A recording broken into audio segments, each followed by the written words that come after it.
That is right. What's up there, Chris? How you guys doing? Stop trying to defend your former teammate. Hey, that was my best buddy. Not just my former teammate. I mean, like my BFF. Right there. Rondé? That was your boy?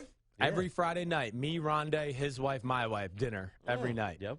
You know the story about his spleen? Yes. Well, of course. It was my mom who was in the I hospital. didn't know that. In the hospital, watched my kids. Why my wife came back to the hospital at like 4 in the morning because I was, getting out of surgery, going into ICU. But yeah, the Barber family is special to me, no doubt about it. And seems like they stepped up. And now Chris Sims, who's in studio with us, lives about 4 blocks from my kids up in Greenwich. Yes, I know you have one son that I've heard in town that is a stud. Yes, AJ is a stud baseball player. I would love to. I'm going to try to. I want to see him do some sports. Yeah. Well, I've heard there was some complaints about him in football actually too. Right. Like he was too good. Well, you know what's happening, and I don't know how long you've lived up there, but we held him back when he was going into kindergarten because he's a summer birthday, so we didn't want him to be the youngest kid. I'm the same way. Right? So now he's going into not quite high school, so he's still in the little league up there. Right. Greenwich, and they all play just Greenwich schools. His issue is that this will be his 3rd year in the little league. Oh, come on. Step it up already. The kid's dad played in the NFL. Let's get him some real competition. What's he going to do? Come on. He can't go play at the high school. Yes, he can. No, From what Chris Sims is saying, it sounds like he's a stud. Well, he's a stud. You know what? So he plays quarterback. But in your third year in the little league up in Greenwich, you can't play a skill position. He's going to be an O-lineman. So he's got to play O-line. Oh, you mean football? Football. I always not associate baseball. little league. He can't play. He played quarterback. He was great because he's a baseball player. He's got a strong arm. So he's throwing bombs downfield. They had a really good receiver last year, so the connection with them was amazing. Kids that age don't throw the ball like that. Right. He was great, but he can't do it this year. So he almost didn't play because he's got to play O-line or tight end and D-line. He can't. O-line. I couldn't play 8th grade football. He's outweighed. Really? He's outweighed by about 30 pounds on the other 20 pounds on the O-line because he's not big. He's little. He only weighs like 125 pounds. These other kids are like 150. I'm going to have to learn these rules, although I don't think my son's going to have that problem. He's too good. He might be.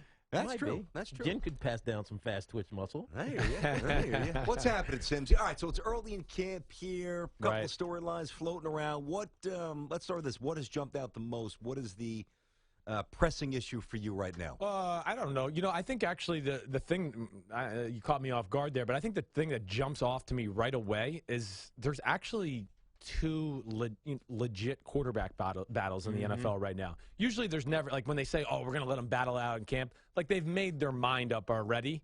But I think when you look at the Denver Broncos and Trevor Siemian and Mark Sanchez, 49ers with Blaine Gabbert, Colin Kaepernick, I think they are legitimately on an even playing field, and they don't know who they're going to start, and they're going to let the preseason play out, which is very rare in the NFL. That jumps out to me. Yeah. Real quick before you get to another one. Right. You study a lot of tape. Yeah, you're right Bleacher about Report. The nonsense QB battle, like the RG3 one in Cleveland. They knew they were starting RG3. No doubt about it, right. A month ago. Right. Okay. Right. So for those 2 battles, and I think you're right, with Gabbert and Cap and obviously Denver situation, who do you think emerges on week 1? Who's starting for both teams? I think Denver will be Sanchez.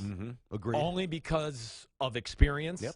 I think from what I've heard, too, Simeon's edging him out a little right now. Really? Yes. I mean, I know nothing about this kid. I saw him play once against Ohio State at night. I think that might be it. And he I threw, watched him. Like 5 They passes. almost beat him that night. That I know, Buckeyes but you know won because I had money on that He game. can throw it, this kid. He's got a little something to him. I went back and watched him in the last preseason, and I knew of him coming out of Northwestern. He's got a little something to him, so watch out for him. Okay. In San Francisco, I think Blaine Gabbert's going to win. I agree. Just because, first of all, Kaepernick didn't get to practice all spring in OTAs, minicamp, all those type of things. And I think if you throw Kaepernick out there and it's not real successful right away, it'll be the end of Kaepernick in San Francisco. It the fan already base is the end of Cap. They don't even want him, Chris. They might not want him, but they might want him once they see him keep the ball around the edge the first time in the Chip Kelly offense and he runs 70 yards down the middle of the field. They might go, okay. How good can Blaine Gabbert actually be? Maybe I'm biased because of his early career in Jacksonville. Right. I just don't see the ceiling being much higher. Yeah, he's better than people give him credit for. There was a reason he was the 10th pick of the draft. Yeah. He's if you see him in person, you go, wow, he's a big, strong kid. He throws the ball really well, and he is a good athlete. I mean, he's a guy that could run like a high 4.5, low 4.6. Yeah, I'm with you. I'm scarred by Jacksonville as well. But as you know and I know, that team was kind of crappy at that time. Terrible. And, he was overwhelmed. He was a rookie, second-year guy, never had pass protection, never had anybody to throw to, had no run game, and I think it just went all downhill. But he's earned the right to start, in my opinion, just the way he finished last year, and it sounds like he has been the model teammate professional at least to this point. We're talking to Chris Sims. Chris, kind enough to hang in studio with us here on Tiki and Tierney. Of course, CBS Sports NFL analyst. You catch him on my show, Tops, a lot. Got to know Chris pretty well, and we're talking football here, CBS Sports Radio. What about the second-year quarterbacks? Obviously, Marcus Mariota is in a unique situation. They're gonna have to run the ball. DeMarco Murray and. Are they going 3 tight ends? Is that true? They are, right? Mike Mularkey's going to go back to his days with Atlanta when they had, what's his name? Big, thick legs. He came from Michael Turner. Michael Turner. Michael Turner when they were kind of ground and pound. I think that's what they will be. Yeah, you're right. So I'm less worried about him in year 2. But your former team, the Buccaneers, and Jameis Winston, he stepped in as a leader. He's like, I'm meeting everybody. I'm standing here first day. I'm Jameis. Here's what we're going to do. And you felt it. Yes. Even the torch has been passed to him as the leader of the squad. Do they get significantly better in 2016? I think so. I do. I think the Bucs are a team to watch out for. I think that the Bucs will be in the playoff conversation come December. Jameis Winston was phenomenal last year. And you hit on all the right points there, too. First of all, he's a leader. Players gravitate towards him. This is Jameis Winston's first year of not having to worry about training for baseball. Okay? People forget about that because he spent his whole life doing that. But if you really evaluate Jameis Winston from last year, and I'll just give you a little 2 cents here. Dad has to do Cleveland, Tampa, my dad being Phil Simms for CBS's one preseason game. He calls me the other day, and I think in my power rankings for Bleacher Report, which is I had to do quarterback power rankings, right? All that kind of crap. All the nonsense to get clicks, of course. Exactly right. The website. But at the end of the year, I had Jameis as one of the 10 best quarterbacks in football. I had him at 10 or 11, right in that. Who'd you leave out that made you really think to get him into the top? A big name. I think Phillip Rivers. Phillip was borderline. Yeah, Phillip was out. I think Eli Manning was maybe not in top 10 there at the end of the year. But Jameis. So, to my point, though, Dad is getting ready for this game, and he's watching film, and he watched all of Jameis's throws, and he gives me a call 2 days ago, and he goes, Christopher, you're right about this Jameis. I'm floored by Jameis Winston. I'm floored. Because it wasn't like they did things to protect him, or here's 9 screens to start the game so we can say you're 9 for 9 for 80 yards. Yeah, it's true. If you really watched him, it was deep comebacks, deep posts. He's more athletic than people give him credit for. He's a natural thrower. I think Jameis Winston is going to be big time this year. We'll get a look at him today because my brother is actually in Philadelphia at the preseason starts for the Tampa Bay Buccaneers and Philadelphia Eagles. I was going to go down, but it's a the little bit of a hike. The boys wanted to go, but I was like, I don't know. Just like you were going to go to the DNC. The only time he goes to Philly is to watch the Sixers. You're right. Honestly, how dope is he? A little backwards there. Hey, BT, you know why? Because of the helicopter. Exactly. I know why. Exactly. One of the owners. Hey, you want to go? We got to drive?